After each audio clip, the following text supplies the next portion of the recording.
एक और मैं देख रहा था प्रधानमंत्री मोदी जी बच्चों को एड्रेस कर रहे हैं और मैं देख रहा था उसमें जो बच्चे सुन रहे थे वो दबी जबान में हंस रहे थे। इससे में ये संदेह होता है और ये प्रश्न उठता है कि क्या हमारे देश के प्रधानमंत्री पढ़े लिखे हैं?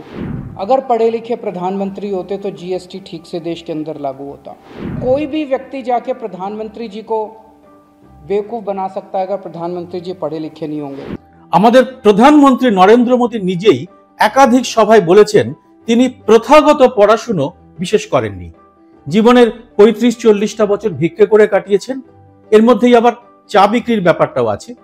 আবার অন্যদিকে ভোটের সময় দাখিল করা নিজের মনোনয়ন পত্রে লিখেছেন তিনি মাস্টার ডিগ্রি হোল্ডার।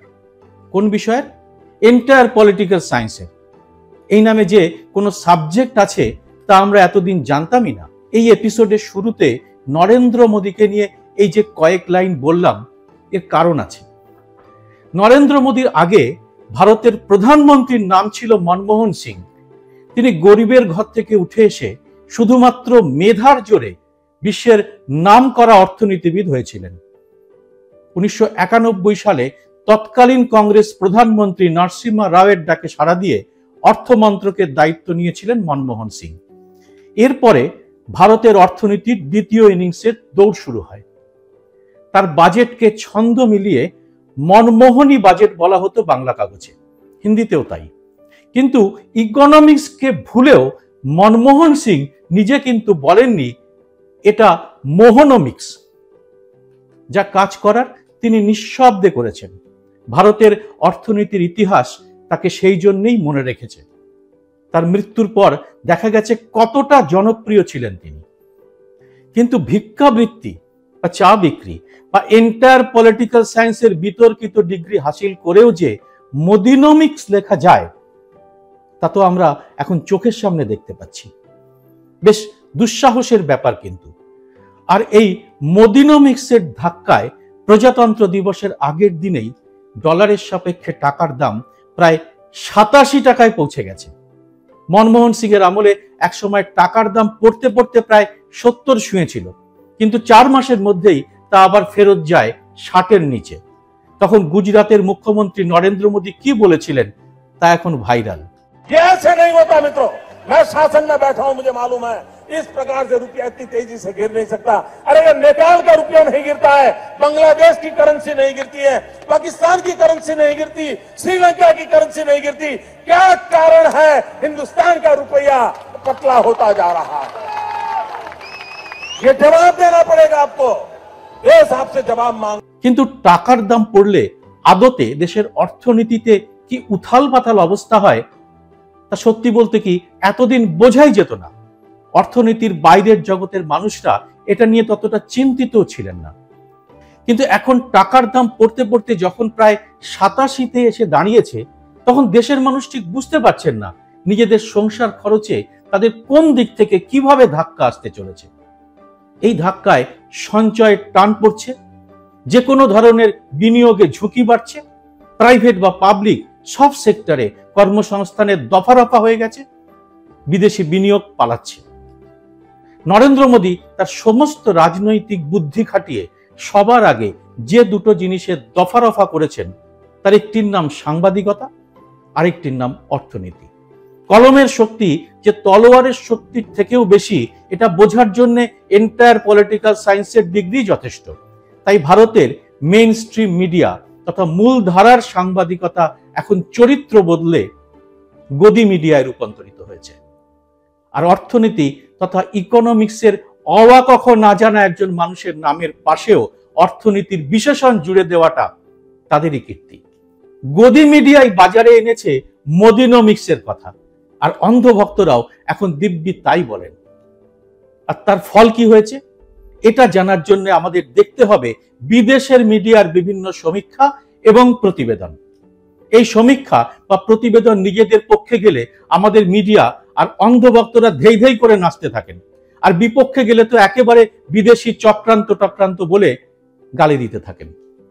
সে যাই হোক, আমেরিকার বিখ্যাত সংবাদপত্র নিউ ইয়র্ক টাইমস লিখেছে ভারতের অর্থনীতি যখন ঊর্ধ্বগামী হওয়ার কথা, উপরে ওঠার কথা, তখন তা নিম্নগামী বা নিচের দিকে নামছে।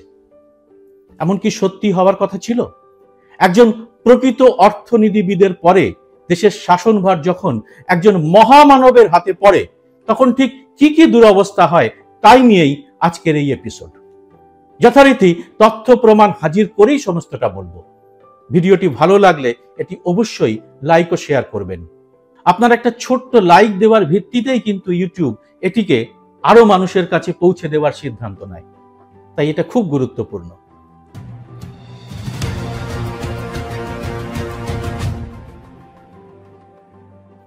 নমস্কার, সবাইকে স্বাগত। আমি Subrata Basu. New York Times লিখেছে ভারতের অর্থনীতির নিচের দিকে যাওয়ার প্রবণতার কথা। তারা সরাসরি অর্থনীতির কথাই লিখেছে। এর সঙ্গে যুক্ত করুন টাকার দাম পড়ে যাওয়ার কথা, যুক্ত করুন দেশের ব্যাংকিং ব্যবস্থার শোচনীয় হালের কথা। প্রতি সপ্তাহের বৃহস্পতি শুক্রবার রিজার্ভ ব্যাংক থেকে বিদেশি মুদ্রা ভান্ডারের কথা প্রকাশ করা হয়। প্রতি সপ্তাহে এটা উল্লেখযোগ্যভাবে কমেই চলেছে, আর এটা হচ্ছে গত 3-4 মাস ধরে। एक बड़े महान अर्थशास्त्री ने कहा था,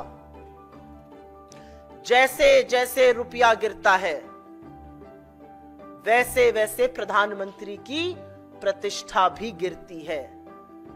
मेरे सूत्र तो मुझे बता रहे हैं कि प्रधानमंत्री आवास और कार्यालय में बड़ी खुदाई चल रही है। ढूंढा जा रहा है खुदाई कर करके कि कौन से गड्ढे में प्रधानमंत्री की प्रतिष्ठा जाकर घुस गई है। पता नहीं आपके सूत्र आप लोगों को बता रहे हैं कि नहीं बता रहे। रुपया अपने सबसे निचले स्तर पर $1 के मुकाबले, प्लीज चेंज द ग्राफिक, 87 के पार लगाने को बेआबरू है। 86-95 तक आ गया था, फिर थोड़ी विदेशी मुद्रा भंडार को कम किया गया, जैसे तैसे 86-30 पर संभाला गया, लेकिन कुछ ही दिनों और कुछ ही घंटों की बात है, 87 भी पार हो जाएगा। और यहां पर इसलिए यह बात बतानी जरूरी है क्योंकि जब नरेंद्र मोदी इस देश के प्रधानमंत्री बने मई 2014 में, तब उनको हमने रुपया 58 पे दिया था। चौथा ग्राफिक लगाइए। $1 के मुकाबले मई 2014 में रुपया 58 था। जनवरी 2025 आते आते वो 87 पहुंच गया है। আর এই সমস্ত রিপোর্টই বলে দিচ্ছে নিউ ইয়র্ক টাইমসের লেখাটা কতটা সত্যি। এই বাস্তবটি 7-8 বছর আগেই টের পেয়েছিলেন অর্থনীতিবিদ মনমোহন সিং। পরপর 2 বছর 2016 এবং 17-তে নোটবন্দি এবং জিএসটি চালু হওয়ার পর মনমোহন সিং বলেছিলেন ডিজাস্টার আসবে ভারতের অর্থনীতিতে, ধ্বংস হবে দেশের অর্থনীতি। এই কথা শুনে অর্থনীতির এবিসিডি না জানা অন্ধভক্তরা রেড়ে করে উঠেছিলেন। এখন অবশ্য তার সেই কথা ক্রমশ ফলতে দেখে অনেকেই আবার নিজেদের ভুলটা বুঝতে পেরেছেন। বিশেষ করে ছোট কারবারের সঙ্গে যুক্ত অসংখ্য মানুষ এবং পড়াশুনো করে ডিগ্রি নিয়ে ঘরে বসে থাকা কোটি কোটি বেকার তরুণ, আর তার সঙ্গে আছেন দিন আনা দিন খাওয়া বহু নিম্ন এবং মধ্যবিত্ত মানুষ। মনমোহন সিং প্রয়াত হয়েছেন, কিন্তু তার আগেই তিনি জেনে গেছেন তার উত্তরসূরি এসে মোদিনোমিক্সের নামে কিভাবে নয়-ছয় করেছে ভারতের বাজার, কিভাবে তার ভবিষ্যৎবাণী হুবহু মিলে যেতে বসেছে। আসুন আমরা অর্থনীতি ছেড়ে এবার একেবারে 8 পৌরে ঘরের কথায় আসি। আমাদের প্রাথমিক চাহিদার মধ্যে পড়ে চাল, আটা, তেল, নুন, দুধ, ওষুধ ইত্যাদি ইত্যাদি। রোজকার ব্যবহারের এই জিনিসগুলির 2014 তুলনায় 2025-এর কি দাম হয়েছে তার জন্য মনে হয় না কোনো চার্ট এখানে দেওয়ার দরকার আছে। মানুষ নিজেই এখন টের পাচ্ছেন কিভাবে সমস্ত জিনিসের দাম লাগাম ছাড়া। এই লাগাম ছাড়া দামের সঙ্গে আবার অন্য আরেকটি ব্যাপারও জড়িয়ে রয়েছে। অনেক সময় দেখা যাচ্ছে একটি প্রোডাক্টের দাম একই রয়েছে, বাড়েনি, কিন্তু তাতে যে পরিমাণ বস্তু থাকতো তা কমে অর্ধেক বা প্রায় অর্ধেক হয়ে গেছে। জলজান্ত প্রমাণ রোজকার সকালে টুথপেস্ট। আপনি 2014-তে 20 টাকায় যে টুথপেস্ট পেতেন এখনো তাই পাবেন, কিন্তু এখন পাবেন তার চেয়ে অনেকটা কম। চায়ের পাতা, মাথার তেল, সাবান ইত্যাদি প্রায় সবকটি নিত্য প্রয়োজনীয় জিনিসের একই হাল। হয় দাম বেড়ে গেছে 30, 40 বা 50%, অথবা প্যাকেটের দাম একই আছে কিন্তু ভেতরের বস্তু কমে গেছে অনেকটা। কোনো কোনো ওষুধের দাম বেড়েছে 100%, মানে দ্বিগুণ। মেডিক্লেম বা চিকিৎসা বীমার খরচ আকাশ ছোঁয়া। বিশেষ করে বয়স্ক মানুষরা এখন প্রায় রাম ভরসায়। গ্যাস, পেট্রোল বা ডিজেলের মূল্যবৃদ্ধি এখন ঐতিহাসিক স্তরে। আর এইসব নিয়ে কথা বলে সময় নষ্ট করে লাভ নেই, তাই অন্য বিষয়ে আসব। পকেটে টানের সঙ্গে প্রতিটি মানুষের টান পড়ছে সঞ্চয়। সোনা বন্ধক রেখে টাকা ধার নেওয়া রেকর্ড পরিমাণে বেড়েছে। Gold isn't just an asset in India, it's a piece of India's soul. For generations, it's been a symbol of hope, tradition, and family legacy. But today, that same gold is being mortgaged just to survive, paying for education, healthcare, and daily expenses. The latest report says the rise in gold loan NPAs is a heartbreaking sign of an economy crumbling from within. According to the Reserve Bank of India, gold loan NPAs have surged 30% in just 3 months, crossing rupees 6,696 crore by June 2024. That is a massive jump from rupees 5,149 crore in March. To put it simply, defaults in commercial banks have surged by 62%, while NBFCs have seen a 24% increase. In simpler terms, families can no longer repay their loans to get their gold back. Debt has never been part of our tradition, but in Modi's India, it's the only choice.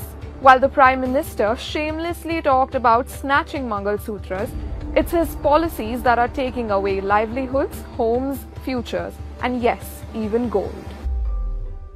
সঞ্চয়ের জন্য আগে মানুষ যেতেন ব্যাংকে, এখন সরকার থেকেই একটা প্রচার করা হয় যে মিউচুয়াল ফান্ড বা এসআইপি নিয়ে।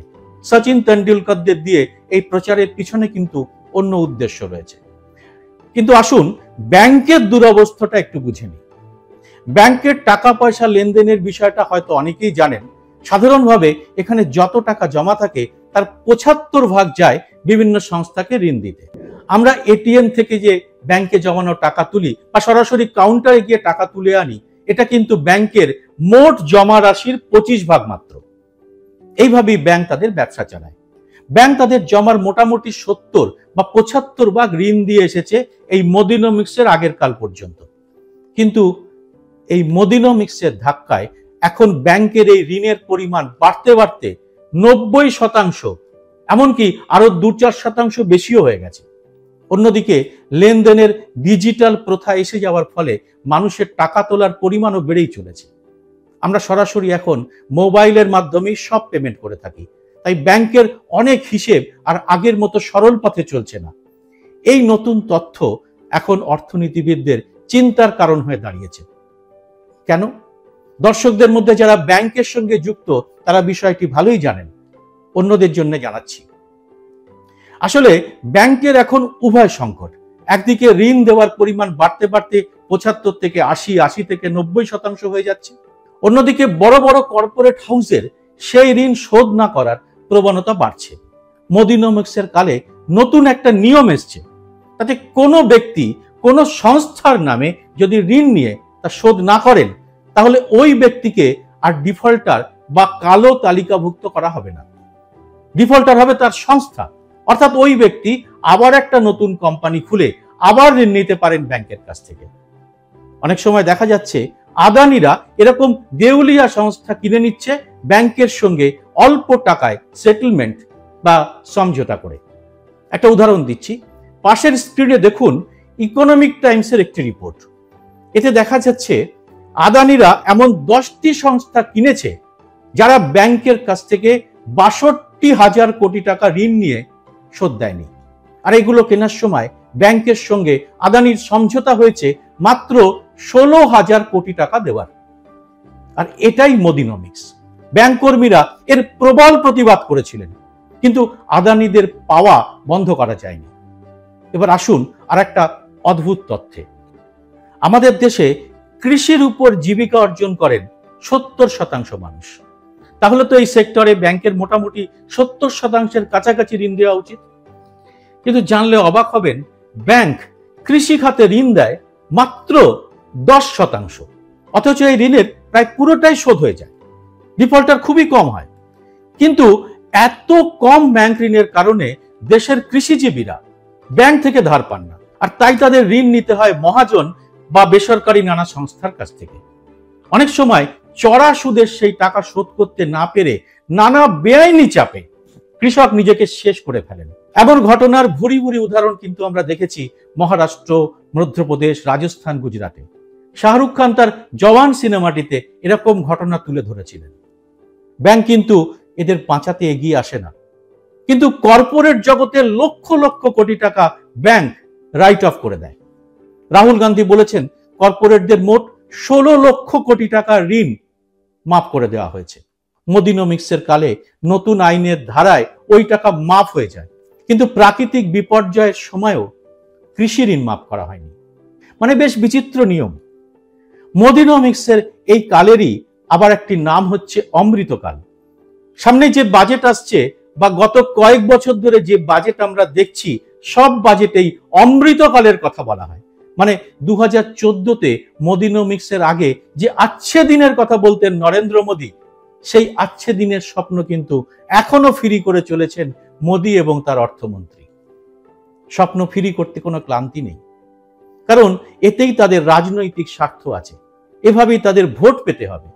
আর এতে মোদিনোমিক্সের অন্যতম স্তম্ভ গৌতম আদানিদের স্বার্থও রয়েছে। আরএসএস এর নিজস্ব এজেন্ডা রয়েছে, তাই তাদের স্বার্থও রয়েছে। কিন্তু আমার আপনার স্বার্থটা কোথায়? আমরা ঠিক কোথায় দাঁড়িয়ে তা কি কখনো ভেবে দেখেছেন? পাশের স্ক্রিনে রাখলাম আরেকটি তথ্য। এটি বিশ্ববিখ্যাত টাইম ম্যাগাজিন বিশ্ব অসাম্য ল্যাবের বা ওয়ার্ল্ড ইনইকুয়ালিটি ল্যাবের রিপোর্ট থেকে তারা বলছে ভারতের ধনী দরিদ্রের এই অসাম্য ব্রিটিশদের শাসনের সময় চেয়েও খারাপ অবস্থায় এসে পৌঁছেছে। মানে আদানিদের জন্য মোদির অর্থনীতি বা মোদিনোমিক্স, আর আমরা রয়েছি কম আয়ের রোজগারে, আমরা রয়েছি ছোট ছোট পাউচ প্যাকেটে। এই মুহূর্তে ভারতের packaging industry lakh lakh crore crore pouch ও ছোট ছোট প্যাকেট তৈরি করতে ব্যস্ত। ভারতের আমজনতা রোজ নিয়ম করে ওই ছোট পাউচ প্যাকেট কেনেন, বেশি মাল কেনার সাধ্য তাদের নেই। ভারতের প্রধানমন্ত্রী এবং তার মোদিনোমিক্সের অমৃতকালের বড় বড় স্বপ্ন দেখালে কি হবে? আমরা এখন অসংখ্য ছোট ছোট পাউচ প্যাকেটে আটকে পড়েছি। প্রথমেই বলছিলাম না, একজন অর্থনীতিবিদের পরে একজন মহামানবের হাতে দেশ পড়লে কি অবস্থা হয়।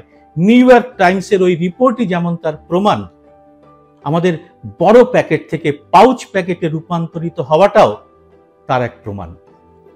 আর ওই ছোট পাউচে আটকে পড়েছে আমাদের অর্থনীতি। ডিজাস্টার যা হওয়ার হয়েছে, আরো হবে, আর তার জন্য তৈরি থাকুন আগামী বাজেটেও। আপনারা এই বিষয়ে কি বলেন জানাবেন কমেন্ট বক্সে। এরকম ভিডিও আরো পেতে এবং স্বাধীন সাংবাদিকতার পাশে থাকতে চ্যানেলটি সাবস্ক্রাইব করে নোটিফিকেশন বেলটি চালু করে রাখতে ভুলবেন না। জয় হিন্দ, সত্যমেব জয়তে।